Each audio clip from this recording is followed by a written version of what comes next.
ಬೆಂಗಳೂರಿನ electronic city ಸಮೀಪ ನಡೆದಂತ ರೇವ್ ಪಾರ್ಟಿ ಕೇಸಿಗೆ ಸಂಬಂಧಿಸಿದಂತೆ ಈಗ ಪೊಲೀಸರ ತಲೆದಂಡ ಆಗಿದೆ. ಕಾರಣ ಅಲ್ಲಿ ಪಾರ್ಟಿ ನಡೀತಾ ಇತ್ತು ಅನ್ನೋದರ ಬಗ್ಗೆ ಮಾಹಿತಿ ಕಲೆ ಹಾಕೋದ್ರಲ್ಲಿ ವಿಫಲರಾದರು ಪೊಲೀಸರು ಅನ್ನೋ ಕಾರಣಕ್ಕಾಗಿ ಪೊಲೀಸರನ್ನ ಸಸ್ಪೆಂಡ್ ಮಾಡಲಾಗಿದೆ.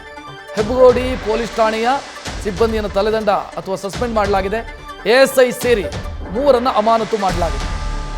ಒಬ್ಬರು ಎಎಸ್ಐ, 2 ಕಾನ್ಸ್ಟೇಬಲ್ಗಳನ್ನು ಅಮಾನತು ಮಾಡಲಾಗಿದೆ. ಎಸ್ಪಿ ಮಲ್ಲಿಕಾರ್ಜುನ್ ಬಾಲದಂಡಿ ಈ ಆದೇಶ ಮಾಡಿದ್ದಾರೆ. ಮೊನ್ನೆ ಭಾನುವಾರ ಎಲೆಕ್ಟ್ರಾನಿಕ್ ಸಿಟಿಯ ತೋಟದ ಮನೆಯೊಂದರಲ್ಲಿ, ಎಲೆಕ್ಟ್ರಾನಿಕ್ ಸಿಟಿ ಸಮೀಪದ ತೋಟದ ಮನೆಯೊಂದರಲ್ಲಿ ಈ ರೇವ್ ಪಾರ್ಟಿ ಏನಾಯಿತು, ಇದು ಹೆಬ್ಬಗೋಡಿ ಸ್ಟೇಷನ್ ಲಿಮಿಟಿಗೆ ಬರುತ್ತೆ. ಹೆಬ್ಬಗೋಡಿ ಸ್ಟೇಷನ್ ಲಿಮಿಟ್ನ ಸಿಬ್ಬಂದಿ ಈ ವಿಚಾರಕ್ಕೆ ಅಥವಾ ಇಲ್ಲಿ ಪಾರ್ಟಿ ಆಗ್ತಾ ಇತ್ತು ಅನ್ನೋ ಮಾಹಿತಿಯನ್ನು ಕಲೆ ಹಾಕೋದ್ರಲ್ಲಿ ವಿಫಲರಾಗಿದ್ದಾರೆ ಅನ್ನೋ ಕಾರಣಕ್ಕಾಗಿ 2 ಕಾನ್ಸ್ಟೇಬಲ್ ಮತ್ತೊಬ್ಬರು ಎಎಸ್ಐ ಅನ್ನ ಸದ್ಯ ಅಮಾನತು ಮಾಡಲಾಗಿದೆ ಅನ್ನುವಂಥ ಮಾಹಿತಿ ಲಭ್ಯ ಆಗ್ತಾ ಇದೆ. ಈ ಬಗ್ಗೆ ಹೆಚ್ಚಿನ ಡೀಟೇಲ್ ನೀಡೋದಕ್ಕೆ ನಮ್ಮ ಪ್ರತಿನಿಧಿ ಸಂದೇಶ್ ಫೋನ್ ಸಂಪರ್ಕದಲ್ಲಿ. ಸಂದೇಶ್, ಇದು ಗುಬ್ಬಿ ಮೇಲೆ ಬ್ರಹ್ಮಾಸ್ತ್ರನ ಅಂತ?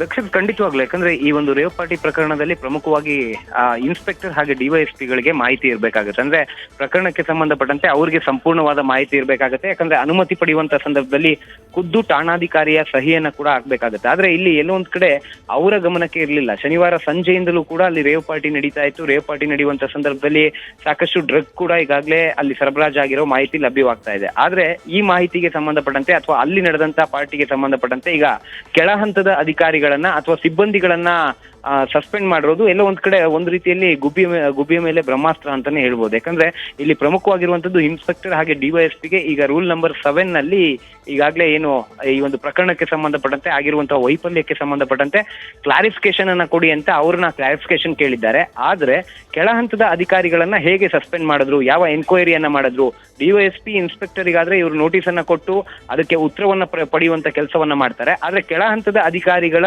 ಒಂದು ಸಸ್ಪೆನ್ಷನ್ ಯಾಕಾಯ್ತು? ಜೊತೆಗೆ ಇಲ್ಲಿ ಪ್ರಮುಖವಾಗಿರುವಂತಹ ಮತ್ತೊಂದು ವಿಚಾರ ಅಂದ್ರೆ ಹೆಬ್ಬಗೋಡಿಯ ಇನ್ಸ್ಪೆಕ್ಟರ್ ಆಗಿರುವಂತಹ ಐಎನ್ ರೆಡ್ಡಿ ಅವರು ಅವತ್ತಿನ ದಿನ ರಾತ್ರಿ ಪಾಳಿಯಲ್ಲಿ ಇರ್ತಾರೆ, ಅಂದ್ರೆ ನೈಟ್ ಶಿಫ್ಟ್ ನಲ್ಲಿ ಇರ್ತಾರೆ. ನೈಟ್ ಶಿಫ್ಟ್ ನಲ್ಲಿ ಇದ್ರೂ ಕೂಡ ಈ ರೀತಿಯ ಒಂದು ರೇವ್ ಪಾರ್ಟಿ ನಡೆದಿರೋದಕ್ಕೆ ಅವರ ತಲೆದಂಡ ಆಗದೆ ಕೆಳ ಹಂತದ ಸಿಬ್ಬಂದಿಗಳ ಒಂದು ತಲೆದಂಡ ಆಗಿರೋದು ನಿಜಕ್ಕೂ ಕೂಡ ಒಂದು ದುರದೃಷ್ಟಕರ ಸಂಗತಿ ಅಂತಾನೆ ಹೇಳ್ಬೋದು. ರಕ್ಷತ್, ಥ್ಯಾಂಕ್ ಯು ಸಂದೇಶ್ ಮಾಹಿತಿಗೆ. ನ್ಯೂಸ್ ಫಸ್ಟ್, ನಿರ್ಭೀತಿಯಿಂದ ನಿಮ್ಮ ಪರವಾಗಿ.